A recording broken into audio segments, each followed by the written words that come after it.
Bueno, les preguntaba cómo hacer una historia, si sabían cómo hacer una historia, porque hacer una historia implica un orden, ¿sí?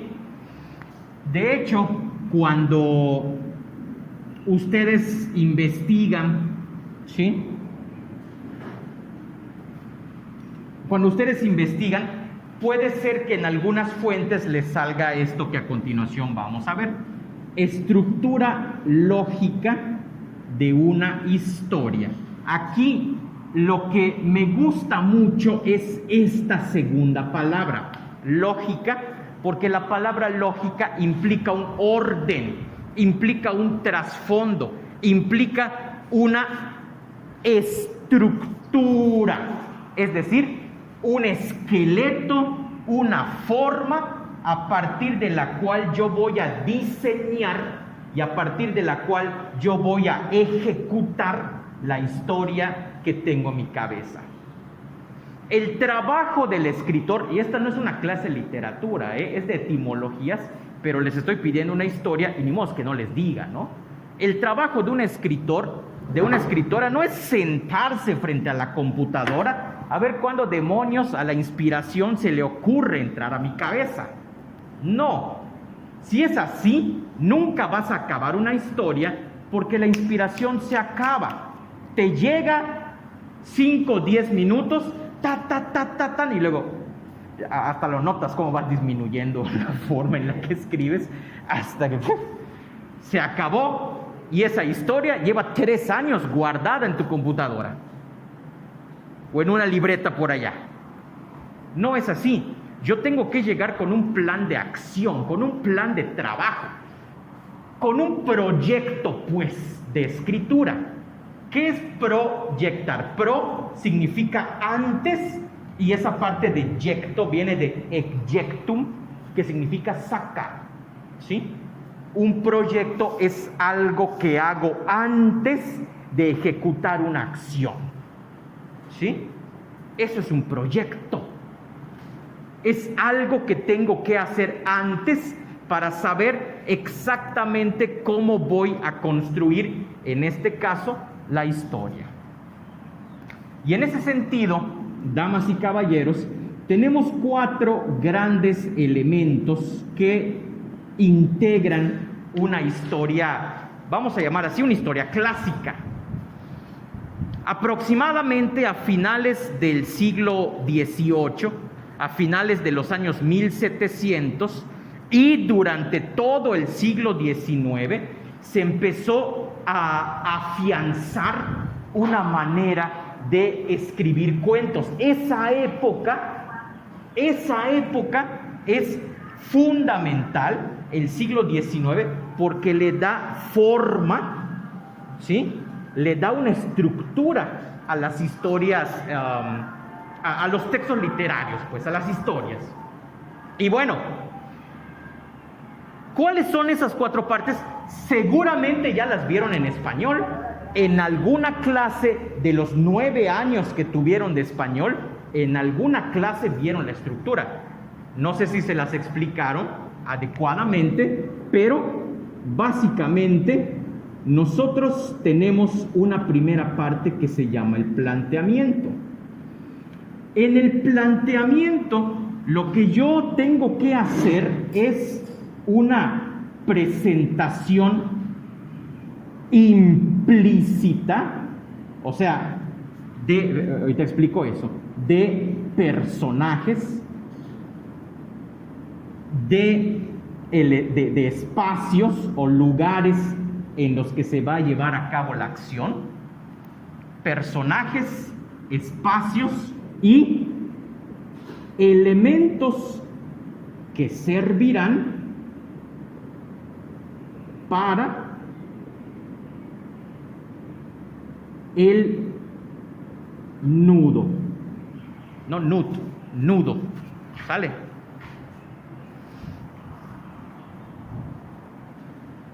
¿Qué se supone que tengo que hacer aquí? En los cuentos para niños es muy obvio, ¿no? Me dicen, Caperucita era una niña que siempre se portaba muy bien, me presentan a los personajes. Pero eso es una manera explícita de presentarlos. Lo que yo quiero, en la medida de lo posible, es que la presentación de los personajes sea implícita. Por ejemplo, en lugar de decir, Joaquín es un estudiante que todos los días se levanta para acudir a la escuela, yo simplemente puedo decir, cuando Joaquín llegó a la escuela y empezó su primera clase, ya entiendo que es un estudiante. No tengo que describirlo todo. Y otra cosa de la que se abusa también es de la descripción. Si tú le quitas a muchas novelas juveniles de hoy las descripciones, se quedan con 40 páginas, güey. Te describen la ropa, te describen el lugar, te describen la planta, pero toda descripción dentro de un texto literario implica una pausa en la acción. ¿Sí? Hay una pausa en la acción. Los personajes están actuando y cuando yo pongo pausa a la acción, me voy a llevar 2 páginas con la maldita descripción, y cuando termine la descripción y retome la acción de los personajes, güey, ya perdí el hilo, me regreso a ver qué hay, ¿no? Hay que limitar la extensión de las descripciones. Importantísimo, de hecho la literatura de hoy así es, mucha acción, poca descripción. En el siglo XIX era la inversa, mucha descripción, poca acción. Otra cosa, no abusen de los diálogos, porque luego hay gente que parece que empieza a plantear obras de teatro, y diálogo, y de pronto la mamá del personaje dijo no sé qué, el papá dijo no sé cuánto, no hay que abusar del diálogo. Lo que interesa dentro de una narración es contar acciones. Los diálogos refuerzan, pero no deben ser la materia prima de mi historia. La materia prima de mi historia son las acciones. ¿Ok? Entonces aquí, planteamiento, me presentan a los personajes, los lugares donde se van a llevar a cabo las acciones. Estoy pidiendo una historia de una página o página y media o 2 cuando mucho, así, abusando. Pero luego hay gente que piensa en historias tipo novela, pero que quieren hacer en 3 páginas y no se puede. Quedan demasiados cabos sueltos. ¿Ok? Demasiados cabos sueltos. No sé, la queja si quieres hacer, bueno, si ya hiciste más, pues ni pex, ¿no? Ni modo que te diga que lo deseches, ¿no? De hecho, ya más pequeño, porque he hecho botas de 40 capítulos. Pues es eso, hay que ir checando ese tipo de situaciones, ¿no? Ok, entonces, ahí está. No abusen de los lugares. En un cuento de la extensión que se está solicitando, con 2 o 3 lugares diferentes donde se ejecute la acción, basta. 2. El nudo. Nudo o desarrollo.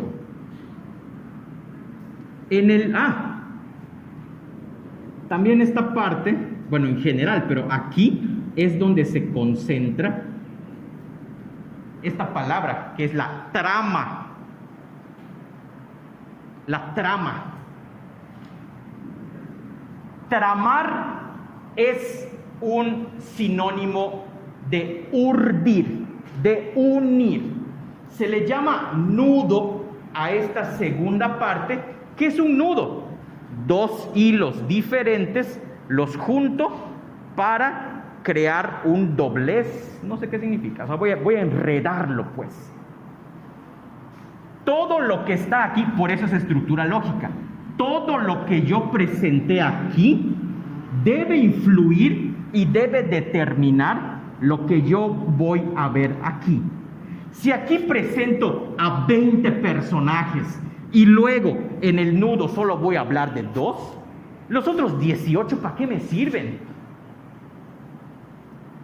Si digo, y de pronto, bueno, en el planteamiento digo, mi personaje tomó unas vacaciones en Canadá.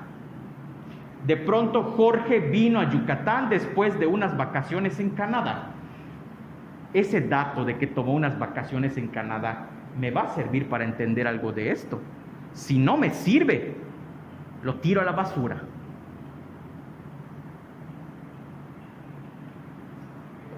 Personajes. Y mi personaje se llama Jacinto y tiene 45 años de edad, pelo cano, de 1,80 de estatura. Todos esos datos te van a servir para algo de acá. Si te sirven, los dejas. Si no te sirven, los cortas. Ser escritor significa seleccionar lo que haces. Entonces, volvamos, nudo o trama. Los personajes, hagan de cuenta que van costurando, van bordando la historia. Por eso se llama trama. Entramar significa unir, significa coser, significa bordar. Y en el punto número 3, damas y caballeros, tenemos el llamado clímax.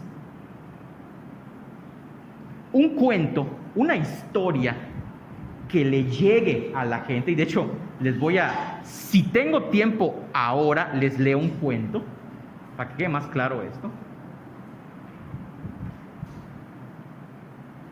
Una historia empieza, en términos de emociones, empieza desde cero. El buen escritor, la buena escritora, lo que tiene que hacer es: parto de cero y lentamente voy incrementando las emociones hasta llegar a un punto donde la tensión, donde la intensidad de la historia debe ser el más alto posible. El clímax, damas y caballeros, es definido como la parte más intensa y emocionante. Es la parte más intensa y emocionante de una historia. En los textos que les voy a dar, son 3. Pueden leer el que quieran, cualquiera de los 3. Igual y leemos una ahorita. Esto está, pero miren, clarísimo dónde está. Clarísimo. Claro. Yo empiezo desde cero y llego hasta un punto, el arco de emociones, porque me interesa golpear la emocionalidad del lector. Sobre todo en esta sociedad que le encanta negar las emociones, nosotros estamos más contentos siendo racionales, pensando y calculando siempre las cosas, y no nos damos el tiempo de poder experimentar esto de las emociones y los sentimientos. una historia que empiece con emoción cero y llegue hasta un punto en el cual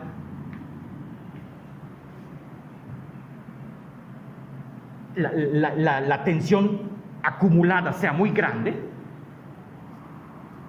esto va a captar la atención del lector. Finalmente, hagan de cuenta que está aquí y de pronto viene el final. ¡Pah! Se cae todo esto. Al final, y fíjense, ahora sí que la etimología de del nombre de la última parte. Desenlace. Enlazar es unir. Desenlazar es desunir. Empecé a costurar desde acá, hasta que llegué al final de la prenda. Y cuando llegué al final de la prenda, ¿qué hago? Corto, ya está.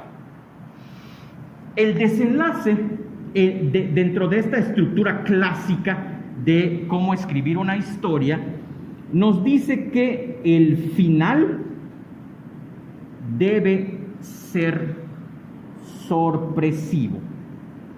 No sorpresivo para los personajes, debe ser sorpresivo para ti el lector. Porque esa otra parte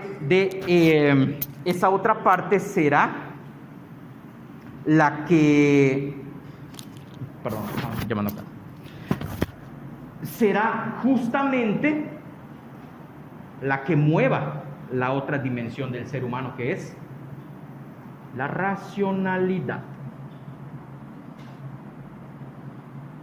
Primero golpeo emociones y sentimientos y después golpeo la capacidad de pensar.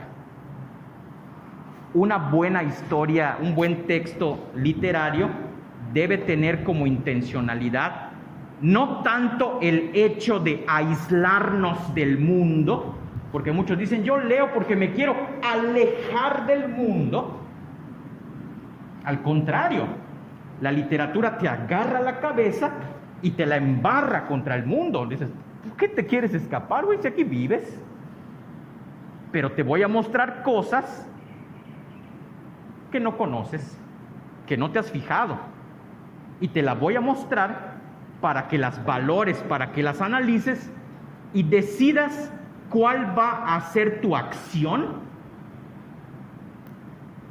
en ese mundo que está allá afuera.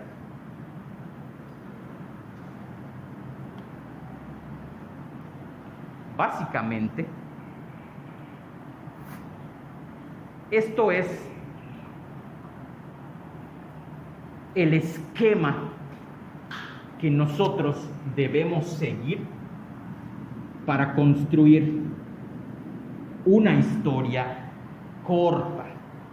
Yo no sé qué tanto funcione esto con una novela, por ejemplo, aunque también suele suceder eso.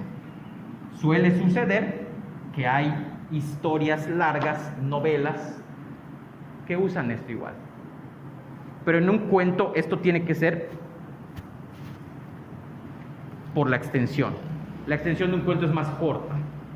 Entonces tiene que llegar más fuerte, más rápido.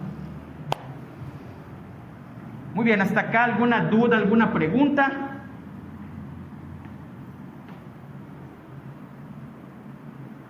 No, maestro, sí, no. No le copien a nadie. Preguntas o dudas, dígame.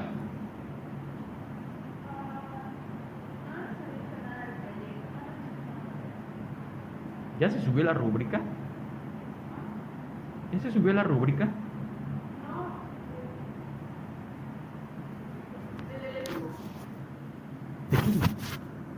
¿De qué hablamos? ¿De qué proyecto hablamos? Ah, del cambio. Ah, en stand-by, dame chance. Oh, no le subí nada al... Ya me metí una bronca, iba a decir. Ok. Bueno, les va un cuento para los últimos minutos de esta clase, damas y caballeros. De un momento, por favor, lo voy a buscar. Bueno, ahí les va. El texto se llama El Hijo y el autor es Horacio Quiroga. Escuchen. Obviamente, emoción, cero. Igual y se empiezan a dormir con la primera parte. Presten la atención. Dice: es un poderoso día de verano en Misiones. Con todo el calor, el sol y la calma que puede deparar la estación, la naturaleza plenamente satisfecha de sí. Como el sol, el calor y la calma ambiente, el Padre abre también su corazón a la naturaleza. Ten cuidado, chiquito, dice a su hijo, abreviando en esa frase todas las observaciones del caso y que su hijo comprende perfectamente. Sí, papá, responde la criatura mientras coge la escopeta y carga de cartuchos los bolsillos de su camisa, que cierra con cuidado. Vuelve a la hora de almorzar, observa aún el padre. Sí, papá, repite el chico. Equilibra la escopeta en la mano, sonríe a su padre, lo besa en la cabeza y parte. Su padre lo sigue un rato con los ojos y vuelve a su quehacer de ese día, feliz con la alegría de su pequeño. Sabe que su hijo es educado desde su más tierna infancia en el hábito y la precaución del peligro. Y cazar no importa qué. Aunque es muy alto para su edad, no tiene sino 13 años y parecería tener menos, a juzgar por la pureza de sus ojos azules, frescos aún de sorpresa infantil.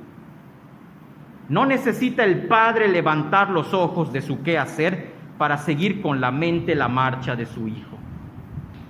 Para cazar en el monte se requiere más paciencia de la que su cachorro puede tener.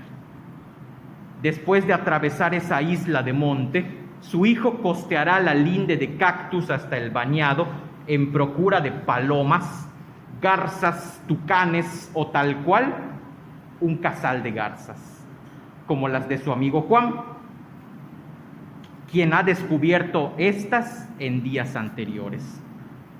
Solo ahora el padre esboza una sonrisa al recuerdo de la pasión cinegética de las dos criaturas. Cazan solo a veces un yacútoro, un surcuá, menos aún, y regresan triunfales. Juan a su rancho con el fusil de 9 milímetros y su hijo a la meseta con la gran escopeta San Etienne, calibre 16, cuádruple cierre y pólvora blanca. Él fue lo mismo. A los 13 años hubiera dado la vida por poseer una escopeta. Su hijo de aquella edad la posee ahora y el padre sonríe. No es fácil, sin embargo, para un padre viudo, sin otra fe ni esperanza que la vida de su hijo, educarlo como lo ha hecho él, libre en su corto radio de acción, seguro de sus pequeños pies y manos desde que tenía 4 años, consciente de la inmensidad de ciertos peligros y de la escasez de sus propias fuerzas. Ese padre ha debido luchar fuertemente contra lo que él considera su egoísmo. Tan fácilmente una criatura calcula mal, sienta un pie en el vacío y se pierde un hijo. El peligro subsiste siempre para el hombre en cualquier edad, pero su amenaza amengua si desde pequeño se le acostumbra a no contar, sino con sus propias fuerzas. De este modo ha educado el padre a su hijo y para conseguirlo ha debido resistir no solo a su corazón, sino a sus tormentos morales, porque ese padre de estómago y vista débiles sufre desde hace un tiempo de alucinaciones. Perdón, aquí termina esto. Nudo. Ha visto concretados en dolorosísima ilusión recuerdos de una felicidad que no debía surgir más de la nada en que se recluyó. La imagen de su propio hijo no ha escapado a este tormento. Lo ha visto una vez rodar envuelto en sangre cuando el chico percutía en la morsa del taller una bala de parabellum, siendo así que lo que hacía era limar la hebilla de su cinturón de caza. Horrible caso, pero hoy, con el ardiente y vital día de verano, cuyo amor a su hijo parece haber heredado, el padre se siente feliz, tranquilo y seguro del porvenir. En ese instante, no muy lejos, suena un estampido. La Saint Etienne, piensa el padre al reconocer la detonación. 2 palomas de menos en el monte. Sin prestar más atención al nimio acontecimiento, el hombre se abstrae de nuevo en su tarea. El sol, ya muy alto, continúa ascendiendo. El padre echa una ojeada a su muñeca, las 12, y levanta los ojos al monte. Su hijo debía estar ya de vuelta. En la mutua confianza que depositan el uno en el otro, el padre de sienes plateadas y la criatura de 13 años no se engañan jamás. Cuando su hijo responde, sí, papá, hará lo que dice. Dijo que volvería antes de las 12, y el padre ha sonreído al verlo partir, pero no ha vuelto. El tiempo ha pasado, son las 12:30. El padre sale de su taller y al apoyar la mano en el banco de mecánica sube del fondo de su memoria el estallido de una bala de parabellum, e instantáneamente, por primera vez en las 3 horas transcurridas, piensa que tras el estampido de la Saint Etienne no ha oído nada más. No ha oído rodar el pedregullo bajo un paso conocido. Su hijo no ha vuelto y la naturaleza se halla detenida a la vera del bosque esperándolo. No son suficientes un carácter templado y una ciega confianza en la educación de un hijo para ahuyentar el espectro de la fatalidad. Distracción, olvido, demora fortuita, ninguno de estos nimios motivos que pueden retardar la llegada de su hijo haya cabida en aquel corazón.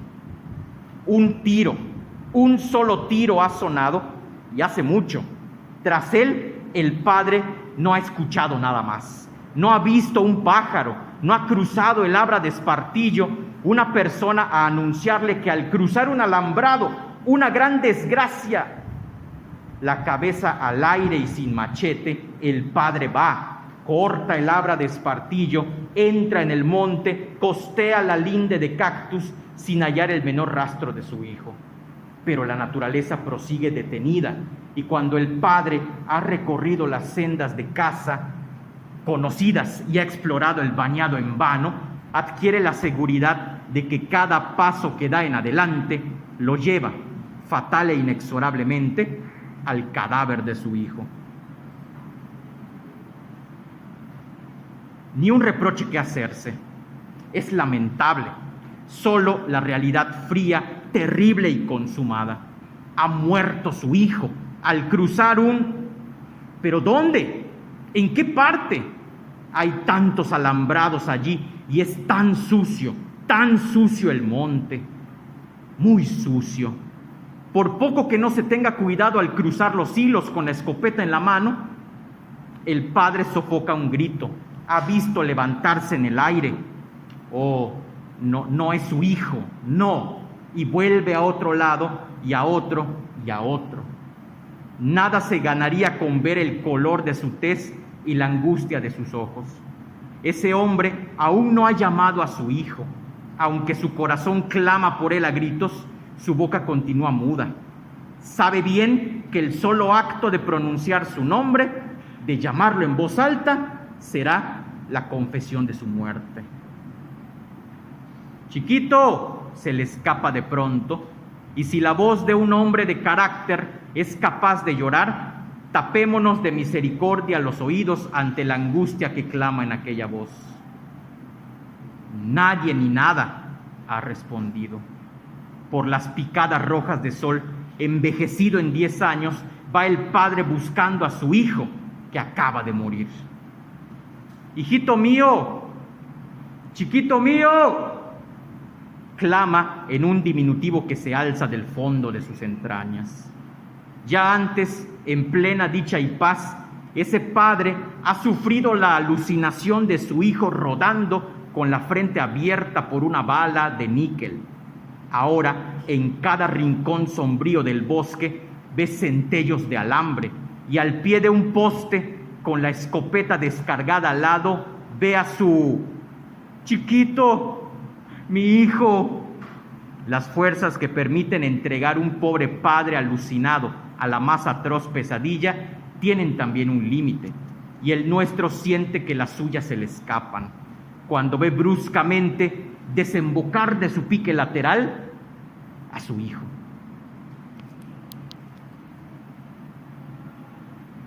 A un chico de 13 años le basta ver desde 50 metros la expresión de su padre sin machete dentro del monte para apresurar el paso con los ojos húmedos. Chiquito, murmura el hombre, y exhausto se deja caer en la arena albeante, rodeando con los brazos las piernas de su hijo. La criatura, así cenida, queda de pie, y como comprende el dolor de su padre, le acaricia despacio la cabeza. Pobre papá. En fin, el tiempo han pasado, ya van a ser las 3. Juntos ahora, padre e hijo, emprenden el regreso a casa. ¿Cómo no te fijaste en el sol para saber la hora?, murmura el padre. Me fijé, papá, pero cuando iba a volver, vi las garzas de Juan y las seguí. Lo que me has hecho pasar, chiquito. Papá, murmura también el chico. Después de un largo silencio, ¿y las garzas las mataste?, pregunta el padre. No. Nimio detalle después de todo. Bajo el cielo y el aire candentes, a la descubierta por el abra de espartillo, el hombre vuelve a casa con su hijo, sobre cuyos hombros, casi del alto de los suyos, lleva pasado su feliz brazo de padre. Regresa empapado de sudor y, aunque quebrantado de cuerpo y alma, sonríe de felicidad. Sonríe de alucinada felicidad, pues ese padre va solo. A nadie ha encontrado, y su brazo se apoya en el vacío, porque tras él, al pie de un poste y con las piernas en alto enredadas en el alambre de púas, su hijo bien amado yace al sol, muerto desde las 10 de la mañana. Fin.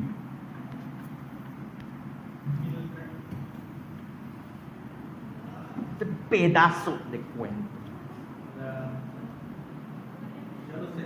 Una maravilla de cuento del señor Horacio Quiroga. Muchos acá está vivo, está muerto, está vivo el hijo, está muerto, la tensión de no saber si está vivo o muerto. Luego, ¿cómo empieza, no? Empieza a descender la emoción cuando dices, ay, güey, está vivo el hijo, ¿no? Desciende, hay emotividad, pero no hay la intensidad. Uno se siente feliz con el papá, pero luego el último párrafo me dice que el hombre está así, o sea, está caminando y está hablando con su hijo.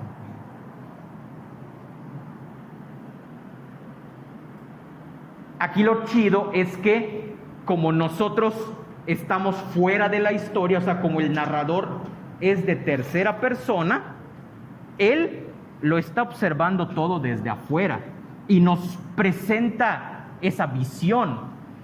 Y tú dices, o sea, ya después de que estás choqueado, que dices que el hijo está muerto, o sea, que te das cuenta que está muerto el hijo, estás así y dices,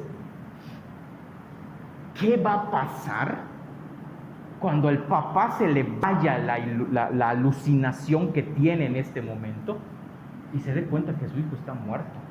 Yo creo que esa angustia, esa incertidumbre es todavía más cañona que el hecho de saber, o sea, nosotros como lectores, que su hijo está muerto.